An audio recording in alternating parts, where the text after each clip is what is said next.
The air prevention and control of pollutant act 1981, ये module में 3.2 है। तो यहाँ पे जो पहला इंट्रोडक्शन दे रखा है इसमें ये बताया हुआ है कि एयर पोल्यूशन जो है कितना अनडिज़ायरेबल चेंज है जो कि एयर में आता है, हवा में आता है, और एयर पोल्यूशन जो है वो इतना बढ़ रहा है डे बाय डे, जिससे ग्लोबल वार्मिंग हो रही है, ग्रीन हाउस इफेक्ट क्रिएट हो रहा है और ये सारी चीज़ें हैं। और ह्यूमन हेल्थ को इतना नुकसान हो रहा है कि स्ट्रोक्स और लंग डिजीज़ेज़ और कैंसर ये बहुत ज़्यादा बढ़ते जा रहे हैं अगर आपका टेम्परेरी या परमानेंट एक्सपोजर भी है हवा के साथ, एयर पोल्यूटेड हवा के साथ, तब भी। अब इसमें PM2.5 एंड PM10 पार्टिकल्स होते हैं। PM2.5 मतलब बहुत माइनर से 2.5 डायमीटर के पार्टिकल्स इन 10 डायमीटर्स, बहुत छोटे छोटे पार्टिकल्स जो आप देख नहीं सकते और उसको आप इनहेल करते हो तो वो आपके लिए बहुत ज़्यादा हार्मफुल है। ठीक है, अब आते हैं major sources of air pollution. तो 3 सोर्सेज है: industrial emission, vehicular emission and domestic emission. Industrial emission आपको पता ही है कि सल्फर डाइऑक्साइड और ऐसी गैसेस जो थर्मल पावर स्टेशन या किसी भी पावर स्टेशन से निकल रही होती हैं वो। व्हीकल से मतलब आप गाड़ी जो चलाते हो उससे nitrogen, carbon dioxide, carbon monoxide जो बहुत ज़्यादा निकलता है वो। और डोमेस्टिक वाला तो बेसिकली रूरल एरिया में ही होता है, जब आप चूल्हा चौका करते हो उससे। अब आते हैं हम सेकंड, इसमें अब मेन पार्ट जो है, जो एक्ट है वो, उसकी बात करते हैं। तो ये एक्ट आर्टिकल 253 के अंदर हमने अडॉप्ट की थी, पार्लियामेंट के आर्टिकल 253 के अंदर, क्योंकि आर्टिकल 253 ये कहता है कि अगर आप किसी इंटरनेशनल ट्रीटी के लिए में ऑब्लिगेशन आपकी है तो आपको कोई एक्ट बनानी पड़ेगी, तो वो आर्टिकल 253 से निकल के आएगी। तो आर्टिकल 253 के थ्रू हमने ये एक्ट इम्प्लीमेंट की थी, जो कि आई थी United Nations conference on human environment, जो स्टॉकहोम में कंडक्ट की गई थी जून 1972 में। इसमें इंडिया भी एक पार्टी था। ये एक स्पेशलाइज पीस ऑफ लेजिस्लेशन है, लेक्स स्पेशलिस। इसके ऑब्जेक्टिव्स में से पहला ऑब्जेक्टिव है कि पोल्यूशन को कंट्रोल करना, प्रिवेंट करना और इसके अबेटमेंट को रोकना। अबेटमेंट मतलब कोई कर रहा है तो उसको रोका जाए। फिर इसमें सेंट्रल और स्टेट बोर्ड्स की इस्टेब्लिशमेंट की बात की गई थी, और फिर इसमें बोला गया है कि सेंट्रल और स्टेट बोर्ड को थोड़ी बहुत पावर्स दी जानी चाहिए। और फिर चौथा है कि इन सारी बॉडीज़ को और बोर्ड्स को मिलके एयर क्वालिटी को मेंटेन करना है। अब हम बात करते हैं डेफिनेशन क्या है। तो सेक्शन 2B डिफाइन करता है air pollution. Air pollution means the presence in the atmosphere of any air pollutant. अब पॉल्यूटेंट की डेफिनेशन जो है वो 2A में दे रखी है, जिसमें कहा है कि air pollutant means any solid, liquid or gaseous substance including noise present in the atmosphere in such concentration as may be or tend to be injurious to human beings or other living creatures or plants or property or environment। और इससे हमें ये पता चलता है कि noise जो है एक बेयरेबल अमाउंट के बाद it also comprises of air pollution. ठीक है, तो जब आप बात करते हो CPCB, central pollution control board, उनकी डेफिनेशन एयर पोल्यूशन की है कि air pollution means the presence in the outer atmosphere of one और more contaminants such as dust, fumes, gas, mist, odor, smoke or vapor in such quantities and of such characteristics and duration as to be injurious to human, plants and animal life or to property or which unreasonably interfere with the comfortable enjoyment of life and property। अब हम बात करते हैं constitution of central and state pollution control boards की। तो इसमें ये दे रखा है कि सेक्शन 3 और सेक्शन 4 जो है एयर एक्ट का, वो ये कहता है कि water pollution control, water act के अंदर हमने वाटर के state pollution and central pollution control board बताए थे। तो वो सब जो दोनों बोर्ड्स है वाटर एक्ट के अंदर, वो दोनों अपनी पावर्स इस एक्ट से डिराइव करेंगे एयर एक्ट के अंदर।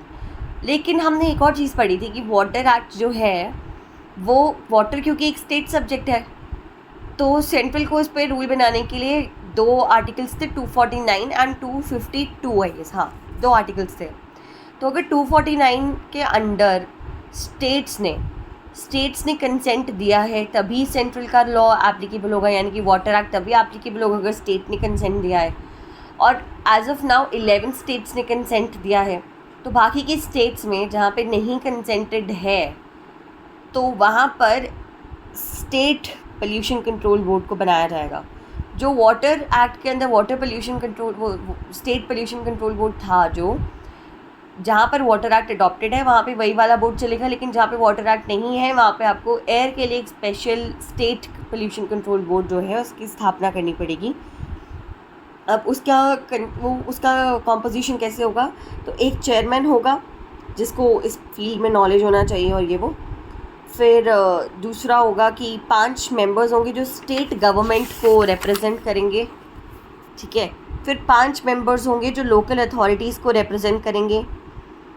फिर 3 नॉन ऑफिशियल मेंबर्स होंगे जो कि एग्रीकल्चर, फिशरी, इंडस्ट्री, लेबर और इन सारी लोगों के इंटरेस्ट्स को रिप्रेजेंट करेंगे। 2 पर्सन्स होंगे जो कंपनीज़ को रिप्रेजेंट करेंगे, और एक फुल टाइम मेंबर सेक्रेटरी जो होगा उसको अपॉइंट किया जाएगा।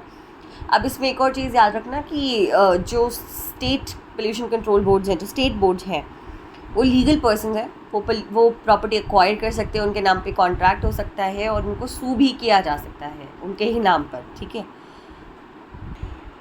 जिस तरह वाटर एक्ट में भी स्टेट और सेंट्रल के जो फंक्शंस थे वो सेक्शन 16 एंड 17 में दे रखे थे रिस्पेक्टिवली, यहाँ पे भी सेक्शन 16 एंड 17 में वही है। और सेक्शन 16 में सेंट्रल बोर्ड जो है उसके फंक्शंस दे रखे हैं। तो पहला फंक्शन हो गया एयर क्वालिटी को इम्प्रूव करना, दूसरा हो गया, ये 2 मेन फंक्शंस है, पहला तो एयर क्वालिटी को इम्प्रूव करना और दूसरा है पोल्यूशन को प्रिवेंट करना, कंट्रोल करना और उसके अबेटमेंट को रोकना। लेकिन इसके अलावा और भी 15 फंक्शंस हैं जो सीपीसीबी को डिस्चार्ज करने होते हैं, जिसमें पहला है सेंट्रल गवर्नमेंट को एडवाइस करना कि वो क्या क्या स्टेप्स उठा सकती हैं जिससे एयर क्वालिटी और ये सब इम्प्रूव हो। दूसरा कि वो प्लान करेंगी और एग्जीक्यूशन में लाएंगी एक नेशन वाइड प्रोग्राम जिससे कि प्रिवेंट, कंट्रोल एंड अबेटमेंट को रोका जाएगा। स्टेट बोर्ड्स के बीच में एक्टिविटीज़ को कोऑर्डिनेट करेंगे डिफरेंट स्टेट बोर्ड्स के बीच में, ताकि डिस्प्यूट भी अगर है तो वो भी सॉल्व किया जाए। फिर टेक्निकल असिस्टेंस प्रोवाइड करेगी स्टेट बोर्ड्स को, सेंट्रल बोर्ड है ना। फिर 5वां है sponsor to carry out and sponsor करेंगी और इन्वेस्टिगेशंस को शुरू करेंगी जो कि रिसर्च प्रॉब्लम्स होंगी जो कि बताएंगी कि एयर पोल्यूशन को कैसे रोका जाए। फिर organise to plan and planning और ऑर्गेनाइज करेंगी ट्रेनिंग उन पर्सन्स की जो कि इस काम को करते हैं, प्रिवेंशन और अबेटमेंट वाले काम में एंगेज्ड है। फिर मास मीडिया के थ्रू एक कॉम्प्रिहेंसिव प्रोग्राम को लॉन्च करेंगे। फिर collect, compile and publish technical and statistical data publish करने का काम, स्टैटिस्टिकल डेटा की कितना पोल्यूशन है क्या नहीं है। फिर मैनुअल्स, कोड्स और गाइड्स को प्रिपेयर करना कि कौन कौन वर्कर क्या क्या काम करेगा। फिर स्टैंडर्ड्स क्या क्या रहेंगे एयर क्वालिटी के, उसको ले डाउन करना। फिर जो भी इंफॉर्मेशन है उसे कलेक्ट करना, डिसेमिनेट करना। और फिर है जो भी और भी फंक्शंस उनको दिए जाएंगे वो, और लेबॉरेटरीज़ को रिकॉग्नाइज करना और इस्टेब्लिश करना, और जो अपने फंक्शंस हैं उनको डेलीगेट करना दूसरी कमिटीज़ में। और लास्ट है कि जो भी और भी कोई काम उनको लगता है जो कि इस फील्ड में और ज़रूरी है वो सारे काम किए जाने चाहिए। ये हो गया सीपीसीबी का फंक्शन। अब सेक्शन 17 में हमारे पास स्टेट पोल्यूशन बोर्ड के फंक्शंस दे रखे हैं जो कि बहुत ही ज़्यादा सिमिलर है उससे, जिसमें पहला है to plan comprehensive programme for prevention control, plan करना है कॉम्प्रिहेंसिव प्रोग्राम। स्टेट गवर्नमेंट को एडवाइस करना, collect and disseminate information, collaborate with central board, ठीक है। फिर आगे आते हैं हम to organise mass education programme. फिर जब भी उनको रीज़नेबल लगेगा वो किसी भी प्लांट में कहीं पे भी रह के इंस्पेक्शन भी कर सकते हैं, ऑर्डर देना, डायरेक्शन देना किसी पर्सन को या किसी फर्म को कि आप पोल्यूशन कर रहे हो उसे रोको। फिर to inspect air pollution control areas अपने रीज़नेबल इंटरवल्स के बाद, है ना। फिर स्टैंडर्ड्स ले करना कि आप इससे ज़्यादा पोल्यूशन नहीं कर सकते, अगर कर रहे हो इंडस्ट्रियल प्लांट या ऑटोमोबाइल से तो हम आपका वो बंद कर देंगे, ठीक है। और फिर उसके बाद to advise the state government with respect to the suitability of any premise और location for carrying out in industry, ये चीज़ है। अब इसका एक बहुत फेमस की केस है AP gunnies merchants association versus the government of Andhra Pradesh. अब इस केस में क्या हुआ था ना कि एक ट्रेडर्स थे, गनी बैग्स के ट्रेडर्स थे, उनको कहा गया कि आपके जो काम है, आप जो ट्रेड कर रहे हो उससे एयर पोल्यूशन बहुत ज़्यादा हो रहा है उस पर्टिकुलर एरिया में, और क्योंकि आप जिस एरिया में हो वो थिकली पॉपुलेटेड है तो आप कहीं और शिफ्ट कर जाओ। तो ये लोगों ने हवाला दिया कि ये जो ऑर्डर है इसमें ऑडियो ऑल्ट्रम पार्टम, जो नेचुरल जस्टिस का एक प्रिंसिपल है जो कहता है कि दोनों पार्टीज़ को सुना जाना चाहिए, फिर ये ऑर्डर या डिसीजन दिए जाने चाहिए। तो ये कह रहे हैं यहाँ पे ऑडियो अल्टरम पार्टम का वायलेशन हुआ है क्योंकि मुझे मेरी सुनवाई का मौका ही नहीं मिला और मेरे को ऑर्डर थमा दिया कि यू हैव टू शिफ्ट। तो कोर्ट ने बोला कि ये यहाँ पर नो फॉल्ट प्रिंसिपल लगेगा और ये ऑडियो अल्टरम पार्टम जो नेचुरल जस्टिस है उससे ज़्यादा इम्पोर्टेंट यहाँ पर ह्यूमन लाइफ है। तो इसी वजह से जो है ये डिसीजन गवर्नमेंट के फेवर में आया था क्योंकि कोई फॉल्ट नहीं मिला कोर्ट को इस ऑर्डर में अपने। 11th है टू इस्टेब्लिश लेबॉरेटरीज़, यहाँ पे इनको भी इस्टेब्लिश करनी है, स्टेट की भी लेबॉरेटरीज़ होती है, सेंटर की भी होती है, तो ये काम है। To perform such other functions जो उनको प्रिस्क्राइब किए जाएंगे, to do such other things and to perform such other acts जो भी उनको नेसेसरी लगता है अपने फंक्शंस को डिस्चार्ज करने में, वो काम उन्हें करना है। So again this is a very interesting case कि Muniswamy Gowda versus state of Karnataka. इसमें क्या होता है कि एक इंसान है जो पेटिशनर है, वो अपने घर पे रहता है, मतलब रेजिडेंशियल एरिया जो है उसका, उसके जस्ट सामने एक राइस मिल होती है, वो उसको शट डाउन कराने के लिए एक पिटीशन फाइल करता है हाई कोर्ट में, ये कह के कि जो ये राइस मिल है इसके फंक्शनिंग्स की वजह से बहुत सारे हेल्थ हज़ार्ड्स हो रहे हैं, बहुत सारे हेल्थ इश्यूज़ हो रहे हैं, क्योंकि इससे बहुत सारी डस्ट और हस्क जो है वो रिलीज़ हो रही है एटमॉस्फेयर में, जिससे कि उसकी फंडामेंटल राइट का वायलेशन हो रहा है, राइट टू लिव पीसफुली वाली चीज़ जो है, हेल्थी लाइफ और ये वाली चीज़ का वायलेशन हो रहा है। तो कोर्ट में ये जब मैटर किया तो जो रिस्पोंडेंट्स थे, जो राइस मिल वाले थे, वो आगे कहते हैं कि SPCB जो स्टेट पोल्यूशन कंट्रोल बोर्ड है, उन्होंने हमें एक एग्जेम्पशन दी है, हम एग्जेम्प्टेड है अंडर द वाटर एक्ट। तो कोर्ट जब 18(1)B की रीडिंग लगाता है तो हाई कोर्ट ने ये जजमेंट दिया है कि पार्लियामेंट में या इस एक्ट में कहीं पे भी कोई ऐसा प्रोविज़न नहीं है कि SPCB कोई एग्जेम्पशन दे सकता है किसी इंडस्ट्री या इंडस्ट्री के ग्रुप्स को। तो इसीलिए अब उस राइस मिल को मूव करना पड़ेगा, ये डिसीजन आता है फाइनली इस केस में। ये बड़े इंटरेस्टिंग केस है। फिर एक और केस है, ये Assam pollution control board versus Mahavir Coke industry वाला। तो इस केस में हुआ क्या था कि सुप्रीम कोर्ट ने कहा कि जिन अथॉरिटीज़ को पार्लियामेंट ने पावर दी है कि वो पोल्यूशन को कंट्रोल करेंगी, अगर पोल्यूशन कंट्रोल नहीं हो रहा या कोर्ट का कोई ऑर्डर फुलफिल नहीं हो रहा उस रिगार्ड में, तो वो अथॉरिटीज़ आंसरेबल है इस कोर्ट में। क्योंकि यहाँ पे क्या हुआ था, एक कंपनी थी जिसने जो स्टैंडर्ड्स होते हैं ना पोल्यूशन लेवल के, उनके साथ नॉन कंप्लाइंस किया था, यानी कि वो जो पोल्यूशन करी थी वो लिमिट से ज़्यादा था। तो ये मैटर फाइल हुआ था कोर्ट में, और जब इंस्पेक्शन टीम जाती है 3 लोगों की, तो वो ये आ जाता है, उन रिपोर्ट्स में ज़ाहिर हो जाता है कि हाँ जो पोल्यूशन लेवल है वो लिमिट से ज़्यादा है।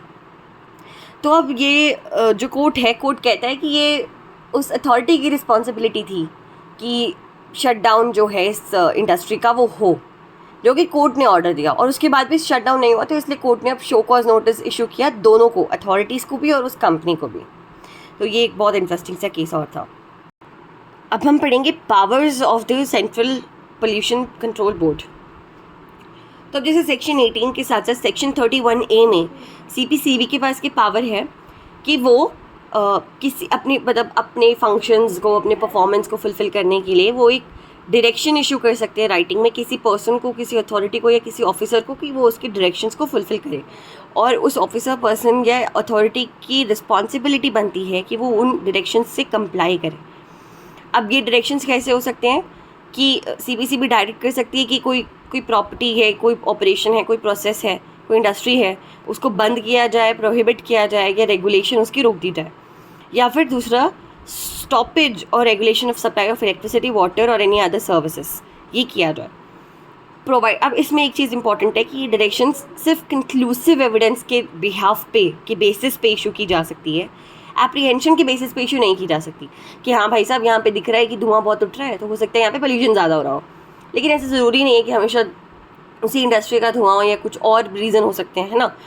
तो कंक्लूसिव एविडेंस जब तक नहीं, आप डायरेक्शन इशू नहीं कर सकते हो, और ये जो डायरेक्शन इशू होगी ये तभी होगी जब सारे मेंबर्स जो हैं बोर्ड के वो अग्री करेंगे तभी, ठीक है। तो आर्टिकल 31A के अंडर CPCB की पावर्स थी। अब हम बात करते हैं स्टेट पोल्यूशन कंट्रोल बोर्ड की पावर्स। तो इसमें ये 6 पावर्स है जिनको हम डिटेल में डिस्कस करेंगे,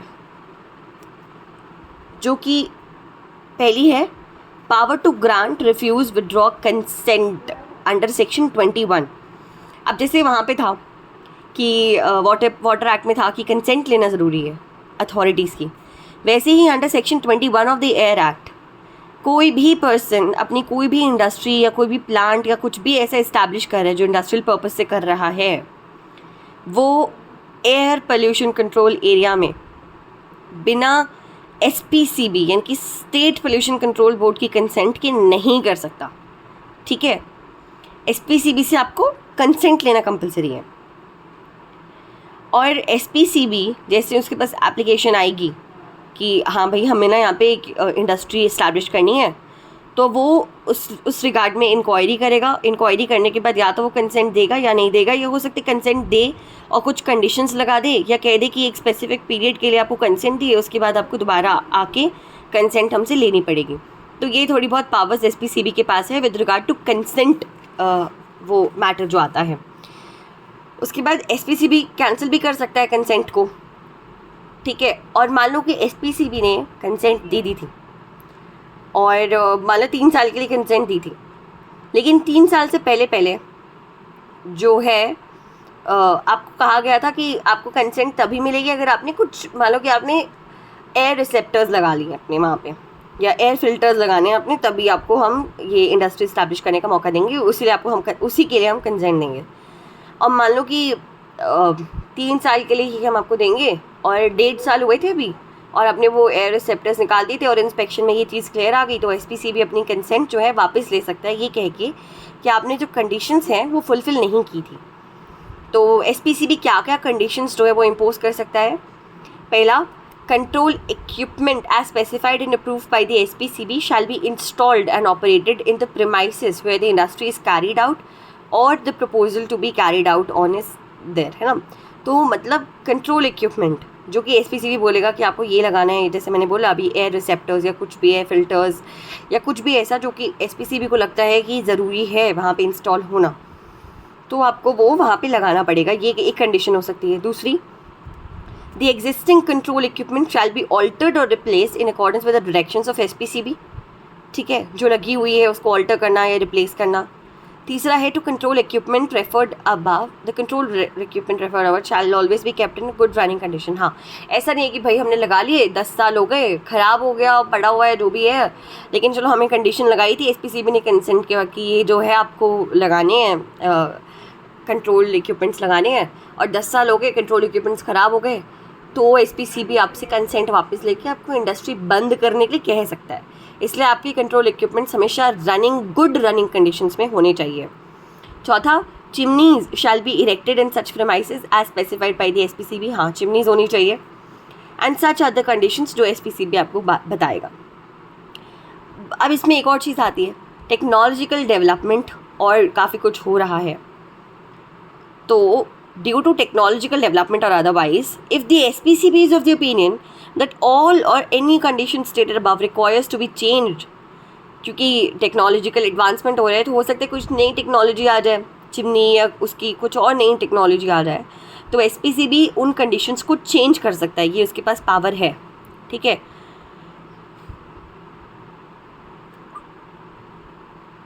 हाँ, और अगर मान लो SPCB ने आपको कंसेंट दी थी, मान लो मैं इंडस्ट्री इस्टेब्लिश करना चाहती थी शिमला में, और मुझे SPCB ने कंसेंट दे दी कि आप ये इंडस्ट्री जो है इस्टेब्लिश कर सकते हो, लेकिन बाद में क्या होता है, मैं बैंकक्रप्ट हो जाती है, कुछ भी और रीज़न है, मैं वो कंसेंट किसी और को दे देती हूँ अपने बिहाफ पे, तो अगर मेरे ऊपर जो कंडीशंस लगाई गई थी SPCB की, वो कंडीशंस उस इंसान को भी फुलफ़िल करनी पड़ेगी।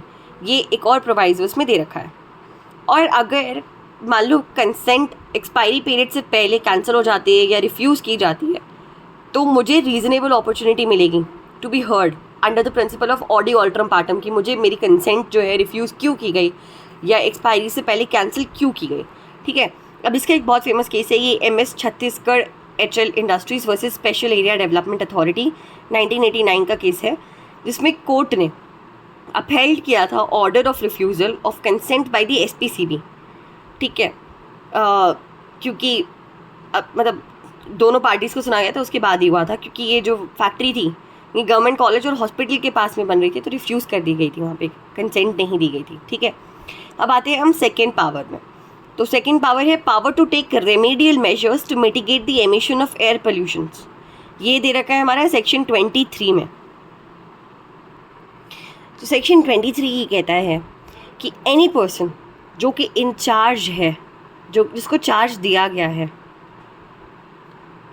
मतलब जो कि इंचार्ज है उस प्रीमाइस का जहाँ से एयर पोल्यूशन बहुत ज़्यादा एक्सेस में हो रहा है, जो कि स्टैंडर्ड्स हैं उससे ज़्यादा हो रहा है ड्यू टू एनी रीजंस, तो अंडर सेक्शन 23 उसको अथॉरिटीज़ को इंटीमेट करना है कि हाँ यहाँ पे जो है लिमिट से ज़्यादा हम पोल्यूशन जो है वो हो रहा है, कर रहे हैं।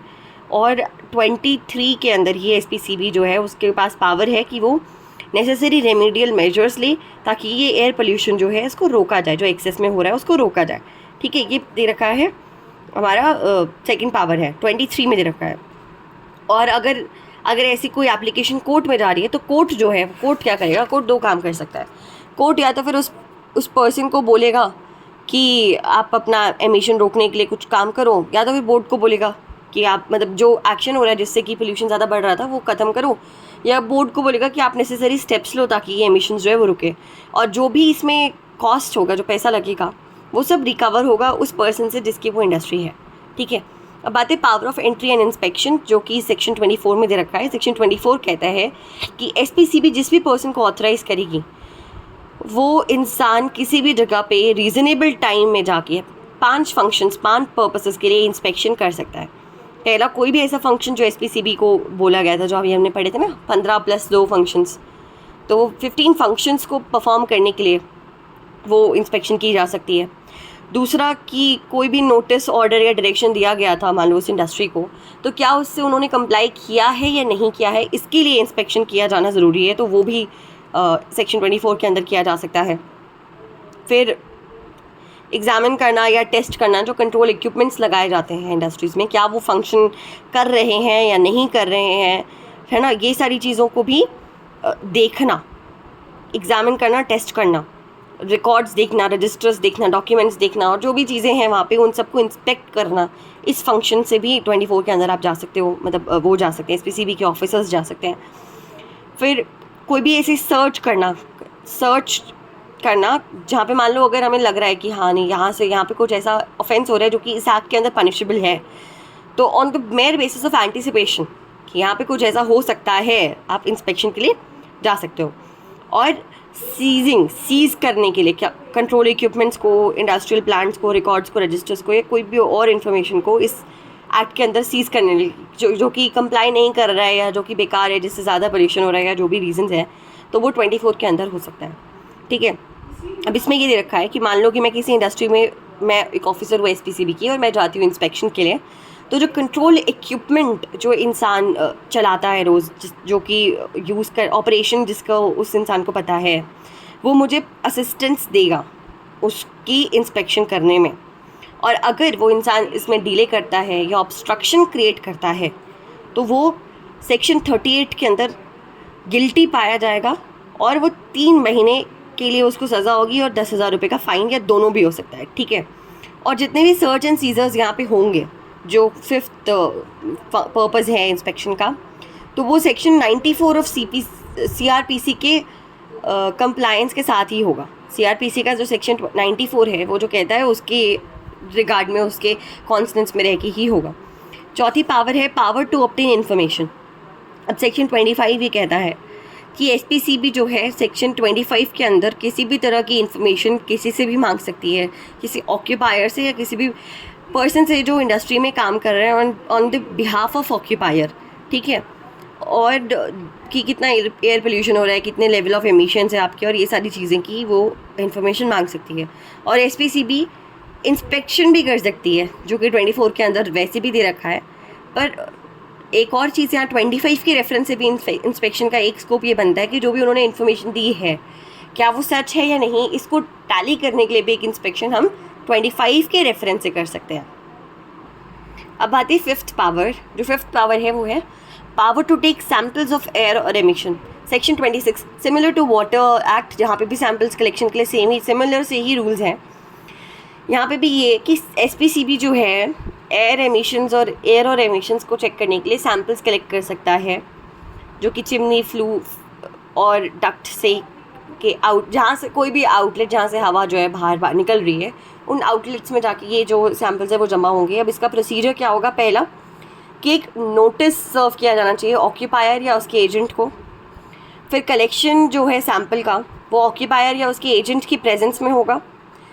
फिर जो सैम्पल है वो एक कंटेनर में होंगे जो कि मार्क्ड होंगे, सील्ड होंगे और दोनों पार्टीज उसे साइन करेगी, जो कलेक्टर है और जो ऑक्यूपायर या उसका एजेंट है, दोनों उसको साइन करेंगे।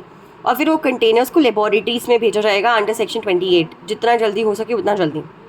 अब मान लो कोई ऐसी सिचुएशन आ गई कि जो ऑक्यूपायर है वो विलफुली एब्सेंट हुआ है या फिर वो प्रेजेंट है लेकिन वो साइन नहीं करना चाहता कंटेनर्स को, तो ऐसे में क्या होगा, एक्स पार्टे लेबॉरेटरीज़ में जांच होती है और जो कलेक्टर है, जो सैंपल जमा कर रहा है, उसे गवर्नमेंट एनालिस्ट को राइटिंग में बताना पड़ेगा कि जो ऑक्यूपायर है उसने अपने आप को विलफुली एब्सेंट किया है या उसने अपने आप को उसने कंटेनर में साइन करने से मना कर दिया है, जो भी केस रहेगा उस वक्त वो। तो ये है प्रोसीजर ऑफ कलेक्टिंग सैम्पल्स, ठीक है। अब आते हैं हम पावर टू गिव डायरेक्शंस, जो 31A में हमने भी पढ़ा था CPCB का। तो वैसी ही सिमिलर पावर स्टेट्स के पास भी हैं। तो वो पहली तो यही है कि closure prohibition regulation of industry और प्रोसेस, कि किसी भी इंडस्ट्री या प्रोसेस को रोकने के लिए, और इलेक्ट्रिसिटी, वाटर या किसी और सर्विसेज को रोकने के लिए भी जो है आप डायरेक्शंस जो है इशू कर सकते हो अंडर सेक्शन 31A। अब वीडियो काफ़ी लंबी हो गई है तो मैं बाकी का पार्ट 2 में कवर करूँगी, जो कि है एयर पोल्यूशन कंट्रोल एरिया वाला पार्ट।